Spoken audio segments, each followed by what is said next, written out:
Two letters that can save your student's future, as told through emojis and connect the dots. We have a student whom we will call Edith for no particular reason, and Edith uses she, her pronouns. Edith is registered in your class when it starts on day 1 of the semester, but Edith doesn't show up, she doesn't log in, she doesn't reach out. So you write to Edith to find out what's going on. Edith doesn't respond. What's going on with Edith? We have no idea. She's not responding. Maybe Edith meant to drop the class. Maybe Edith thought her advisor would take care of it. Maybe Edith forgot she registered for it. Maybe Edith assumed it was no big deal. Maybe Edith doesn't check her emails. We don't know, right? But day 7 comes, and that is the last day of add drop. Now, and we still haven't heard from Edith.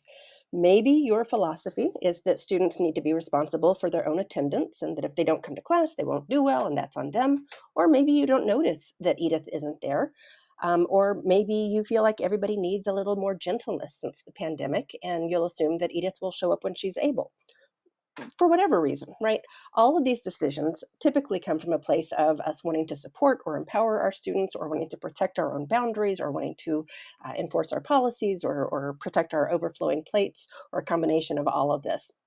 But for whatever reason, Edith remains on the roster. So then we get to day 8, and everyone at Leslie is in the classes that they're going to be in. And so Leslie disperses the financial aid into the students' accounts, including Edith's. At the end of the semester, you're submitting your grades. However, you can't submit a grade for Edith because she wasn't actually in the class. You can't designate her as having never attended at that point. So regardless of whether she was there or not, she is considered to have taken the class. So at that point, the government wants their money back for the class that wasn't actually taken. Go figure. So they take the money back. Goodbye, money. Edith may not know that the money was taken from her account, and she could end up with a financial hold when she tries to register for spring. And Edith also may not realize that her balance is growing from late registration fees and other fees that keep accruing over time. So, and then at this point, when Edith gets the hold taken care of, she can't get into the classes that she needs because all of the classes filled while she was figuring out the hold. And so now Edith is in, we'll say, a world of hurt.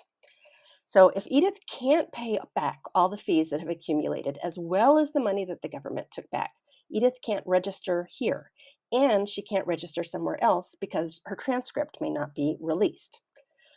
Oh, that's a lot. So if we can rewind to an earlier point in time, an earlier point of this story, long before any of this happened, before the late fees accrued, before there was a hold on her account, before the government dispersed the funds,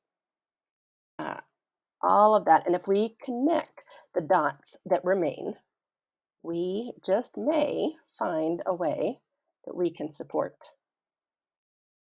dear Edith. There we go. Never attended, NA. It's a designation that is only available after add drop is over, and it's only available for a couple of days after add drop is over. After that, the student is registered in the class no matter what. And that is the reason for the NA designation and why it's so important.